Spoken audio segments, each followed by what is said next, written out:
ایک بھائی نے کویشچن کیا تھا کہ اگر کسی کے ہاتھ میں، پیر میں، آنکھوں میں، افعال و اعمال میں بے برکتی ہو کہ جس کام میں ہاتھ ڈالتا ہے وہ بگڑ جاتا ہے، تو اس بے برکتی کو ختم کرنے کا کوئی وظیفہ بتا دیں۔ دیکھیں یہاں دو چیزیں ہیں، ایک یہ کہ آپ کسی کے بارے میں گمان کر رہے ہیں، ایک یہ کہ اپنے بارے میں شاید آپ کا یہ گمان ہے۔ دونوں صورتوں میں اچھی طرح یاد رکھیں کہ یہ ہمارا اپنا خیال ہوتا ہے کہ ہم بے برکتی کو اپنے ساتھ یا کسی شخص کے ساتھ اٹیچ کر رہے ہوتے ہیں کہ اس کی وجہ سے ایسا ہو رہا ہے۔ یہ ایک غیبی معاملہ ہے۔ پہلی بات تو یہ کہ نحوست کو کوئی تصور ہی نہیں۔ اگر ہوتا بھی مذہب اسلام میں تو آپ کو کس نے بتایا کہ یہ آپ کی نحوست ہے یا فلاں کی نحوست ہے؟ اگر میں کہہ دوں آپ ہی کے کسی گھر کے فرد کے بارے میں کہ آپ کی نہیں، یہ اس کی ہے، آپ کیسے میری بات کا رد کریں گے؟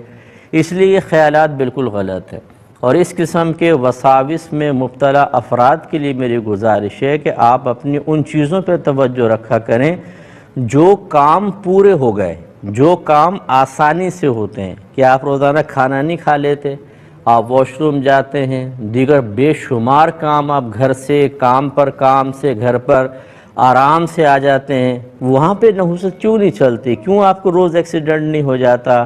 کیوں نوالا نہیں اٹک جاتا؟ کیوں آپ کا پیشاب بند نہیں ہو جاتا؟ یہ سارے کے سارے وساوس ہیں۔ جو ایسے بھائی یا بہن وساوس میں مبتلا ہیں وہ ذرا ایک ڈائری لے کے بیٹھیں، ایک قلم لے کر بیٹھیں اور غور کریں پچھلے مہینے کتنے کام ایسے ہیں جو ہو گئے۔ پھر اپنے آپ سے سوال کریں، یا جو شیطان آپ کو وسوسہ ڈال رہا ہے یا نفس وسوسہ ڈال رہا ہے، اس سے آپ مقابلہ کریں، دلیل دیں کہ اگر یہ واقعی نحوست ہوتی تو یہ کام کیسے ہو گئے۔ انشاءاللہ سب وسوسے ختم ہو جائیں گے۔ اس سے کوئی وظیفہ نہیں ہے، اپنے دماغ کو دین کی تعلیم کے تابع کرنا، یہی اس کا وظیفہ ہے، سمجھ لیجئے اور کریں۔ بچے نے کہا کہ ان کی والدہ 62 ایئرز کی ہیں، والد صاحب فوت ہو گئے، کیا وہ اکیلی حج پر جا سکتی ہیں؟ دیکھیں اگر تو 62 سال کی ہیں اور ضعیفہ لگتی ہیں، کمزور ہو گئی ہیں، ضعیف ہو گئی ہیں، غیر جاذب نظر ہیں، تو پھر اس کی گنجائش ہے کہ بڑھیا کے لیے احکام علیحدہ ہوتے ہیں، ان کے لیے گنجائش ہے، جبکہ ان کو ساتھ جانے والے جیسے قافلے والے ہیں وہ ان کو سنبھال سکتے ہوں اور وہاں پر ان کو کوئی دقت نہیں ہوگی تو وہ جا سکیں گی۔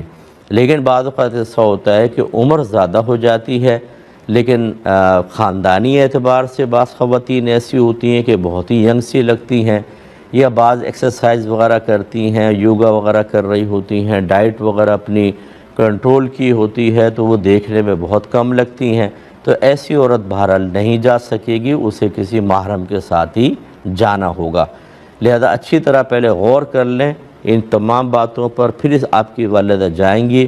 جو بہنیں آج کل کہیں کبھی کوئی فتویٰ لے کر جی اب عورت کو اجازت ہے کہ وہ جوان عورت بھی اکیلی جا سکتی ہے، یاد رکھے نہیں، فتویٰ میرے نبی کا ہے، کسی اور کا نہیں۔ نبی کریم صلی اللہ علیہ وسلم نے ارشاد فرمایا کہ جو عورت اللہ تبارک و تعالی اور اخروی دن پر ایمان رکھتی ہے وہ اپنے شوہر یا محرم کے بغیر 3 دن کی مسافت کا سفر نہ کرے۔ 3 دن کی مسافت تقریباً 92 کلومیٹرز بنتی ہے، اگر حساب کریں کہ شہر کی حدود سے باہر نکل کے کم از کم 92 کلومیٹرز دور جانے کا ارادہ ہو تو یہ شرعی مسافت کہلاتی ہے، اور اتنی دور اگر عورت اکیلی جائے گی تو نبی کریم نے منع فرمایا۔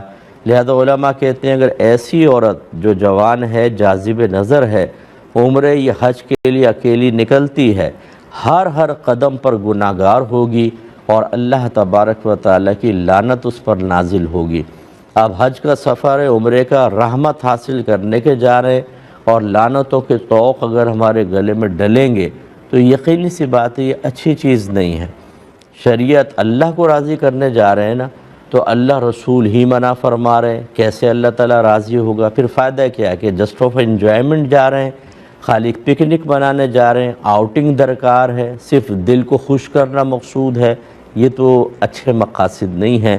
امید ہے کہ آپ بات سمجھیں گے۔